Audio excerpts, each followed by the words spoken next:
Ladies and gentlemen, welcome to Toothbrush Talk. Here's your host, Jeff McAdam. Now that is an introduction. Holy cow. Unbelievable. The voice of the Super Bowl, the voice of the Olympics, the voice of the train if you've ever been through Denver International Airport. Today, Alan Roach is the voice of Toothbrush Talks, at least for one day. You are the voice. Now, let's meet the New England Patriots, your Colorado Avalanche. So excited to have you. Alan, welcome to Toothbrush Talks. Yes, thanks for having me on. Appreciate it. I don't think I've told this story to anybody, including you, but I met you probably 20 years ago almost at this point. I was an intern for the Colorado Avalanche. Of course, you do PA announcing for the Avalanche in Denver still. And there's the media buffet line, and I'm in it because I'm part of the team. And it's double-sided, so you share utensils in the middle. You dish out from the middle. And I heard just from my left, can I borrow that? I think it was in relation to the spatula. And I knew instantly, I was like, it's him. And I turned and there you were. And I realized like that is your voice all the time. And it's unbelievable. So we've met. It's been a while, but we've met. Well, so you know, Jeff, I don't go through the buffet line anymore. I have people to do that for me. I just sit at the table and they bring my food now. I'm teasing in a big way. I feel like you've kind of earned that right if you wanted it, you know? So no judgment over here is what I'm trying to say. Okay, so Toothbrush Talks. We are a podcast with an audience of mostly parents with children under the age of 13. The theme of this episode is finding your voice, and you felt like the perfect guest to have on for this, Alan, because not only what you've accomplished professionally, but also you're a dad, you're a father to two grown children who have made it to the other side. They're grown, so you have some real insight. Congratulations, by the way. And you've often talked about the importance of mentorships, being a mentor, finding a mentor. We'll get to all of that. The first things first. I imagine you have people coming up to you all the time saying, "Can you do the voice?" Or can you do my name at least? Can I hear you say my name? Yeah, it's great to have kids. And I do something now called Ballpark DJ, which is an app which allows me to announce mostly baseball, but there's a lot of hockey too. Hopefully I get the opportunity to bring energy to every big moment in your ballpark. Every time a 6-year-old walks up to the T-ball tee, the parents can play a little recording of me saying, "Now batting, Johnny Thomas." And I've only done it for a year, and I have, I don't know, about 50,000 names out there in the universe that I've announced. So it's really cool when kids come up and will you say my name? And with adults, it's more like, hey, will you record my voicemail message? All right, note to self, do not ask you to do that after this episode. We also have a segment, Alan, called Pass the Mic, where we have our previous podcast guest ask the next podcast guest a question. And our last guest was Grammy Award-winning artist Jason Mraz. I'm yours. Here's his question. For someone who's gone on to become a PA announcer, my question is, did that start at a young age? Did that start in school? I was very lucky to do the announcements at my high school. So I would say, "Ladies and gentlemen, please stand for the Pledge of Allegiance." And I would do the pledge, and I would say the science club is going to be meeting in room 3H, and the drama club will be postponed until tomorrow, that sort of thing. And I loved putting on a voice. I loved like, "Ladies and gentlemen, please stand for the pledge." And of course, whoever was in the office would come over and say, "Jason, please don't use that voice. Just talk like yourself." But I loved putting on like a newscaster's or that Northwestern accent. So when I see someone whose profession that is, I was always curious, did they have that interest and awareness at such a young age, at a really young age? Were they doing announcements at dinner? And it's like, "And tonight it's Mom's meatloaf with a side of gravy made of mushrooms." Like, Or did they? Yeah, I'm just when did that little light bulb come on that they could use their voice to tell us what's going on? First of all, thank you, Jason, for the question. It's one of the longest questions I've ever been asked in my life. It's tough to do on the spot, you know? And now I have to come up with a question for the guest on the next show. And now I feel a lot of pressure to answer Jason's question. And it is a good question. Did I do this stuff all the time? Yes and no. I didn't do it in structured situations like Jason is talking about. I did not make announcements at school. I did not announce any sports when I was going through high school. When I was a kid, I would sit on the floor of my house, whether I was watching a football game, the Vikings, of course, growing up in Minnesota. I would sometimes move football cards around on the floor, or even I had one of those old vibrating football games. That might even be before your day, Jeff, where the little guys would vibrate around on the field and move by themselves. And I would announce that kind of stuff. I always went in the small town I grew up in southern Minnesota. There were races, stock car races every Friday night. And the announcer of the stock car races was actually the librarian at the elementary school. So I knew him, and so to hear him announcing these races on Friday night was really cool. So I would go home and use my Hot Wheels cars and race around the track and pretend that I was him being an announcer. So I did do a little of the announcery stuff in playtime, but I didn't do it in any kind of school situation. Interesting. That's cool. Do you remember the moment then that you realized that your voice might be a special, like different? People say, when did your voice change? And I don't know. I don't remember. It wasn't anything that was notable to me. But I do remember as a kid, this is when phones used to be on a wall and they had a cord and you couldn't go anywhere with them. You had to stay right where the cord was. So the phone would ring and I would answer it, hello, and someone would say, oh, hi, Phyllis. Phyllis was my mother, and she had a perfectly normal, beautiful woman's voice. And so at whatever age I was, 10, 11, 12, 13, and I'm answering the phone and they think I'm a woman, I was like, why? How do you possibly think this is Phyllis? And so I'm guessing some of that drove me to this. So mom kind of helped shape your voice almost out of spite. You got deeper just to make sure you didn't sound like her. Oh, that's interesting. Well, I think so many of us, find mentors no matter what industry you're in. A mentor to help kind of shape who you become. They help you find your voice, whether it's in broadcasting or whatever it might be. And I remember you having told somebody else's story, and I found it somewhere where there was a broadcaster that kind of helped shape the style, at least, of the announcer you are today. Well, I think, are you talking about Bob Casey?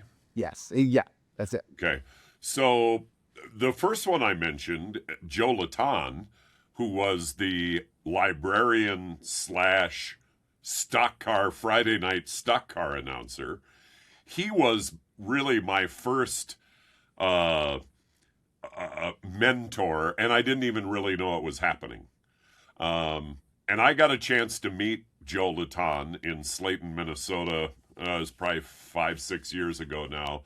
And fortunately, it was about a year or less than a year before he passed away. And I had not seen or talked to him in 30 plus years.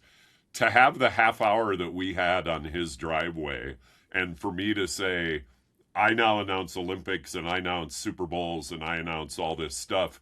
And my first memory of, hey, there's an announcer, that's really cool, I want to do that, was him. And that was a very meaningful time and conversation for me, like I said, about 5 years ago.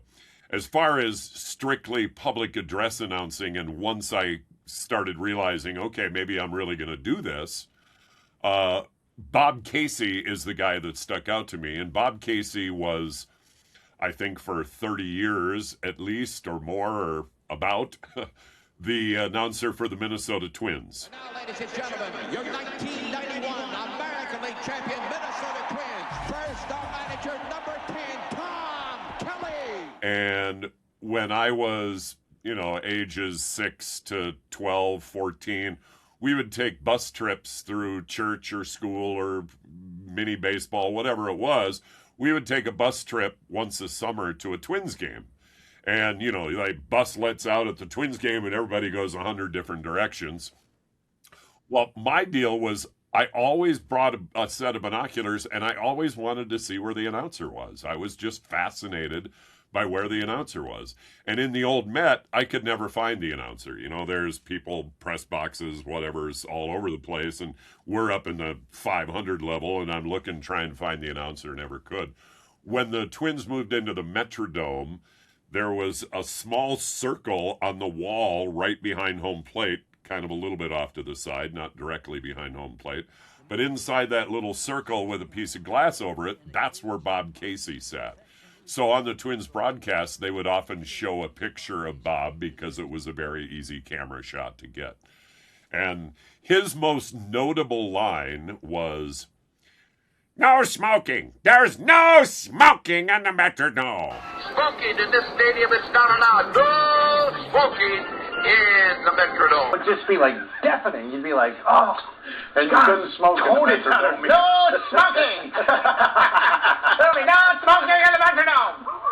And he would say that every day. And lots of times they would show him on screen when he would do that. And so Bob Casey is who I grew up with in a sport, recognizing that sports have an announcer. And so, yeah, he was my first mentor. And I reached out to him, I think, probably a week after I got the Colorado Rockies job in 1993 and said, hey, there's only 28 people in the world that announce a baseball team, and now I'm one of them. And can you tell me and help me be a better announcer? And he immediately wrote back. This was prior to the days of email, really. He wrote back in a letter, and I cherish that, too. Do you feel like the style of who you are now and what you do, you see parts of those two in what you do? The world has changed a lot. As far as Bob Casey, yes. I'm going to say yes for both, and I'll give you reasons for both. For Bob Casey, it's the way I play with names. And the first job I had, major sports, was baseball, Colorado Rockies, for 14 seasons, from their first game in 1993 all the way through 2006. And what made me notable to the fans was Dante Bichette. And I played with the names. Andres Galarraga. And it made people want to repeat the name after I said it because it sounded cool. The reason I started announcing players that way is because of Bob Casey. He did that with only one player. I take that back. He kind of added a little spice or a little flavor to all of them. Not quite to the level that I did, I don't think, when I started.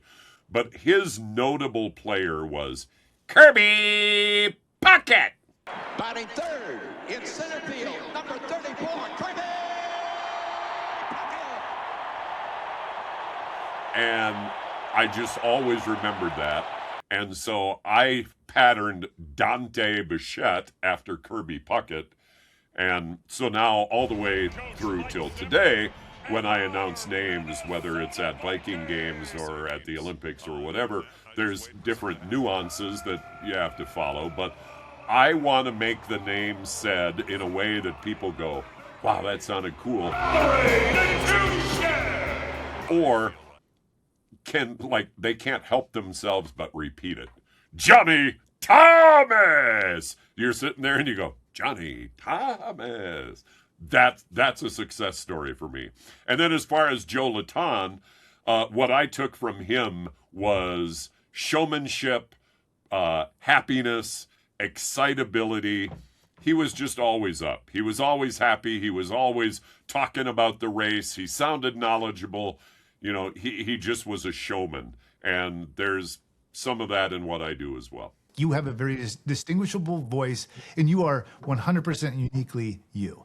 But I think it goes for all of us that it is helpful to have somebody help us find our voice in whatever it is that we do. And if it's safe to say, if it sounds like both of those gentlemen kind of helped you find, at least get you to a crawl so that you could get up and run. Absolutely, and there's many different levels to it. I mean, there's a learning level to it. There's a confidence level to it. There's a level of fitting in, feeling like you're doing the right thing, and then going above and beyond that, taking it to where you want it to go and how you want it to be and what's comfortable for you. All right, so those are the people who help find your voice professionally, and we're going to make this switch here in just a moment to how you find your voice as a parent and how you help your children find their voice as well. But before we make that move, it's one thing to have people help you find a path, but at some point you got to take the reins, right? You got to take the initiative. And there was a specific moment in your life when you had to do that, when you've got your first baseball broadcasting opportunity. Yeah, and that's really how all of this started. And had that one day in my life not occurred, I think my life would be drastically different today, completely different. It was a Friday afternoon at 1 o'clock. A salesperson from the radio station in Colorado Springs came in and said, "Hey, I have 2 tickets for the Sky Sox game tonight, 7 o'clock. Do you want to go?" Well, I get off the air at 6, I guess. Okay. Yep, let's go. So we drove in his car, stopped at a restaurant, had a burger and a beer, and went over to the Sky Sox game, sat down, probably had another beer. And then he's like, "Hey, my friend is the assistant GM here. He's up in the press box. Let's go up and talk to him." And I don't remember, but my response was probably, "Why don't you go talk to him? I'll sit here and watch the baseball game." He's like, "No, come on, let's go talk." Okay. So we go up in there talking, blah, blah, blah, and he's probably trying to sell him radio commercials and whatever it is radio salespeople do, and they're talking. Well, the press box is very small. It's a minor league ballpark. There's only, 8 people total in there. One of the people way over in the corner is the PA announcer, and every time a batter came up, "First baseman, number 6, John Smith." And so I just kept watching him do that while they're having their conversation, and I thought, wow, that's pretty cool. I would like to do that. So when it came my time to talk, "Hey, this is, hey, how are you? Hey, the guy you have over here doing announcing the names, if he's ever sick one day or has to go on vacation, I would love to try that. That looks like great fun." And he said, "Well, have you ever done it before?" I said, "No, I've never done it before, but, I work with microphones. I'm guessing I can figure it out. Doesn't look that hard." I said, "Well, actually, he's going to be gone. The end of this month, he's gone for a wedding, for a weekend series, Friday, Saturday, and Sunday. We need an announcer. You want to do it?" "Yeah, I want to do it." So I probably went out there and watched him one day before that, one of the days leading up to that, to see what it was he did, because not only did he announce the names, when there was a foul ball and the ball leaves the ballpark and nobody can see it, you have a computer and he could play a button and it would sound like a window crashing or a car horn or whatever, what they do in minor league baseball. Oh, hold on a second. I think I have just the thing. Huh? Sorry, keep going. I'm easily distracted. Keep going. So I went in on Friday. I did the game on Friday. I did the game on Saturday. I did the game on Sunday. It was very fun. I went, "Dude, this is really cool." Well, that GM came in and said, "You're really good at this. If you want that job, it's yours now, and we won't ask that other guy back." And I feel bad that I never, ever learned who that other guy was. I always just refer to him as the other guy. And I figured over the years, telling this story, I was going to get some sort of hateful email from the other guy, but I still haven't. But yeah, that's how it started. And then I did the Sky Sox for 2 years. And 2 years after that, I was doing the Rockies. And there you go.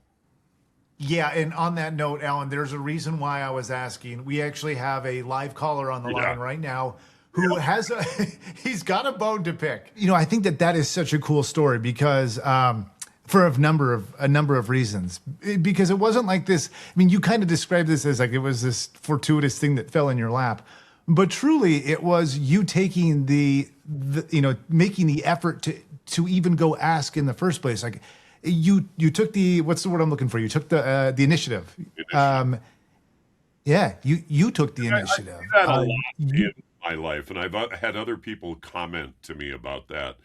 And there's lots of times where I feel like I'm being a pain in the butt to somebody, or I'm asking a question that I shouldn't ask, or that I'm maybe stepping out of line a little bit. I know the difference between stepping out of line a lot and a little bit. But yeah, I do ask questions, and I do say, hey, I'd like to do this. Hey, I have this idea. Hey, I want to do that. And if it's shut down and it doesn't happen, well, it's okay. But if I don't ever say it, it's probably never going to get offered. And that's exactly what happened that night at baseball. Hey, I would like to do that sometime. Had I never said those words, he wouldn't have offered it to me, and I would not be doing what I do today. All right, so now we're going to move over to the parenting side of things. And to do that, we're going to start off with some really hard-hitting questions from our reporters on the street. Have a listen. Asking the tough questions, clue-chasing explorers, Landon and Goldie, Two Trees Kid reporters. Hey, Alan, my mom and dad always telling me to lower my voice. Does your mom and dad say you have to lower your voice? My mom and dad told me to use my insert voice, but isn't yours loud? Tell me to use my inside voice. It's true. Like just the other day, I'm like, can you guys use your inside voice? Can you please use your inside voice? Alan, you've put me in a really tough spot because you're a walking contradiction. Hey, you guys need to lower your voice. You need to settle down, and then you go and you make a career off of that. My wife still tells me to use my inside voice.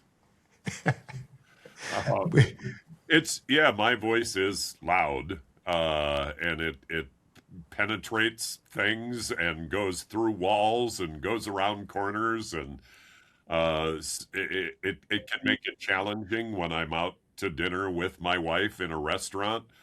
I have to realize that there's 8 tables of people that can hear every word I say.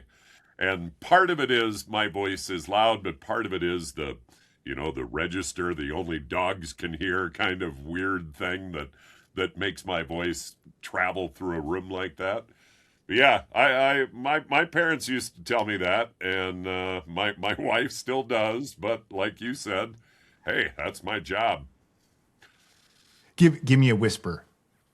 Yeah, I don't whisper. The difference between me talking and like talking low and whispering, there's nothing in between. There's nothing between this and this. So if I talk like this, no one can ever hear me.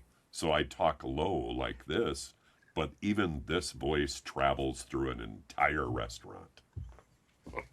I love it. You're also a dad. Remind me, you have 2 children, is that right, Alan? Yeah, I don't know if they're children anymore. Are they children forever? I guess they probably are. I have a 27-year-old daughter and a 23-year-old son.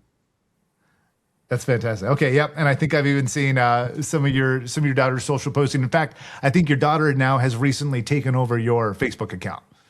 My daughter, on January 1st of this year, I hired my daughter as my social media director.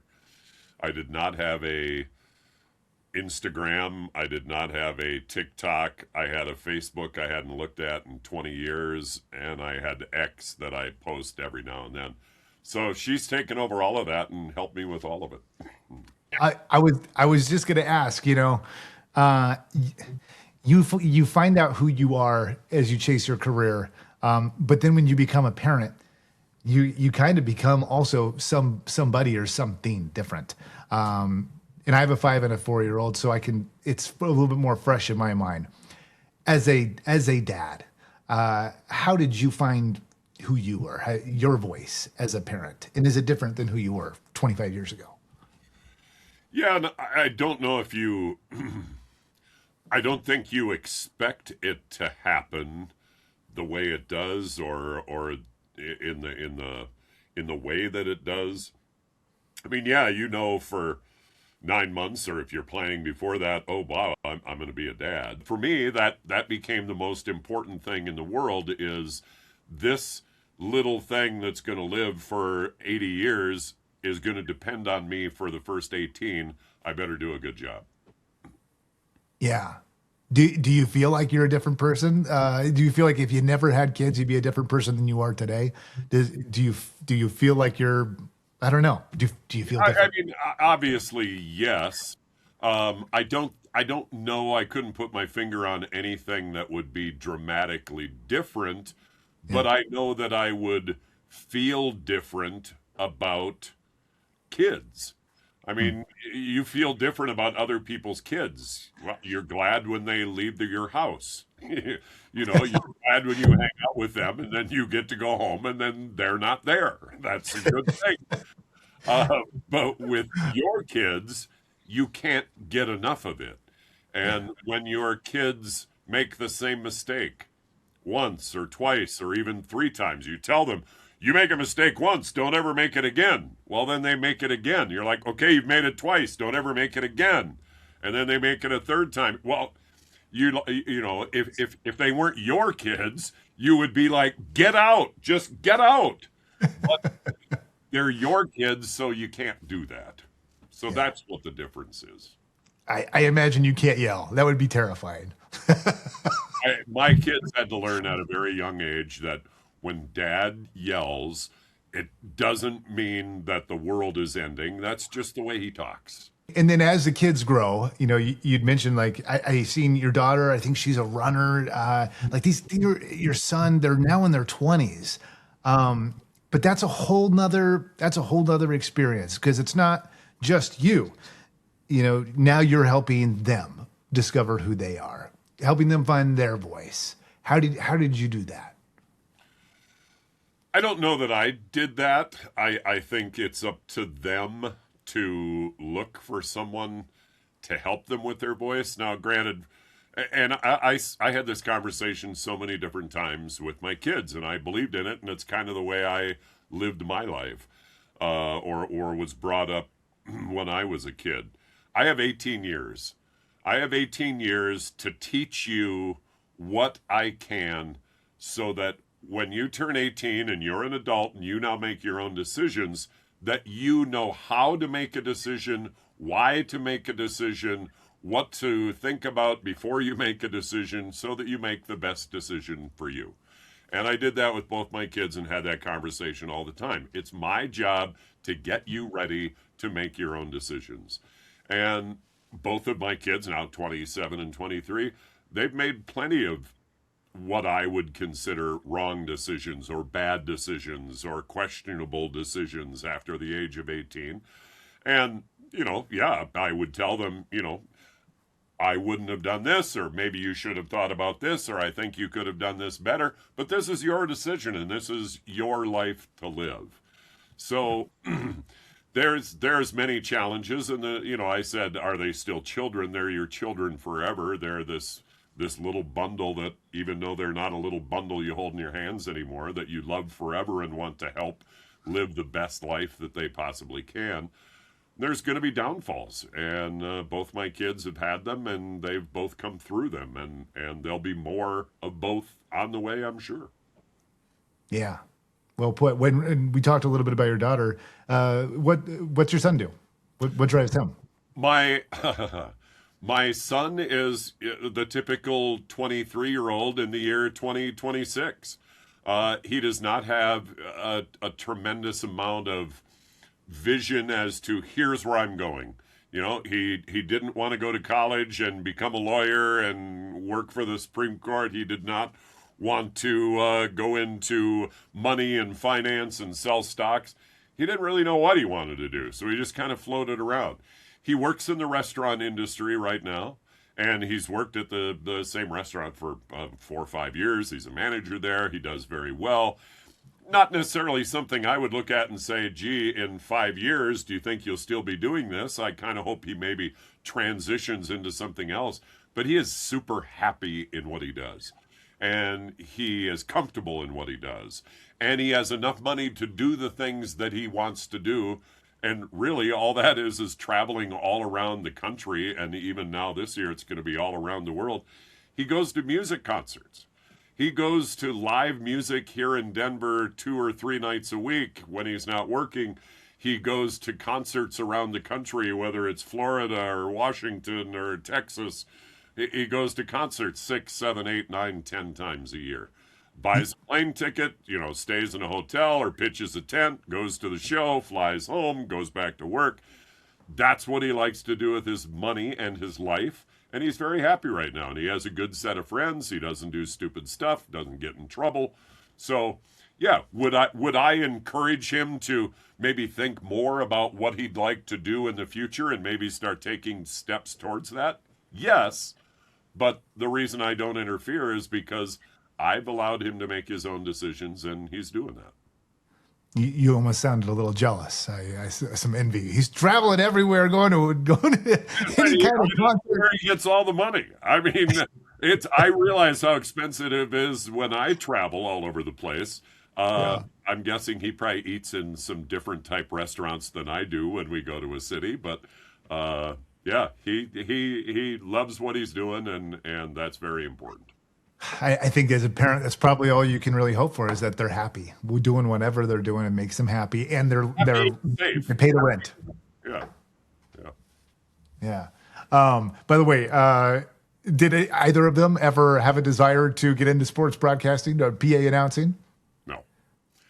Nope. No one ever really asked me. And when my kids were 6, 7, 8, 9 years old, and I would say, "Hey, you guys want to go to the Broncos game today? Hey, you want to go to the Avalanche?" No. They'd been to 500. They were hauled to games when they were 6 months old and 1 year old and 2 years old and 4 years old. It's like, okay, we're over this. No, we don't need to go to any more games. Thanks for sharing a little bit about what you got going on as a dad, and in letting us take a peek into your kid's life. I think that's really cool to understand who you are as a complete person. Before we go, I wanted to kind of tee you up for, since Jason, our previous guest, asked you a question. I wanted to give you an opportunity to ask our next guest, who is the top Tom Cruise impersonator in the entire country. He's the guy. He sounds just like Tom, looks just like Tom, and he's going to be a part of our conference here coming up in about 6 months. Extremely, really excited to have him. Anyway, is there a question that you might have for him?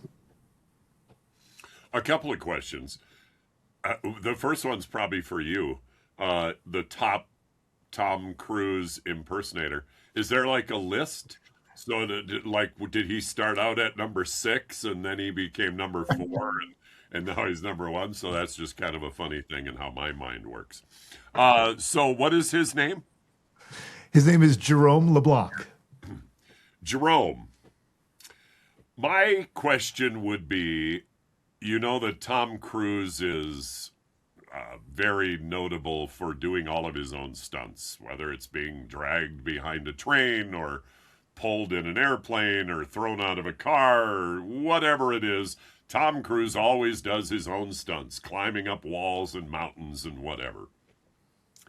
If you had to choose one of the really cool and dangerous things that Tom Cruise has done that you feel like you could do your own stunt, which of those action sequences would it be? Ooh, that's a good question. Do you have a favorite? If you had to do it, and like they made you do it. There's so many, and like you read, Tom Cruise did all his own stunts in this movie. Well, like there was a guy in a 747 with a wire hanging out the back, and the guy was hanging on the wire. That was not Tom Cruise. Yes, he does all his own stuff. Okay. You're going to get another angry phone call, this time from Tom Cruise. It was me, Alan. It was me. That's funny. Well, thank you, Alan.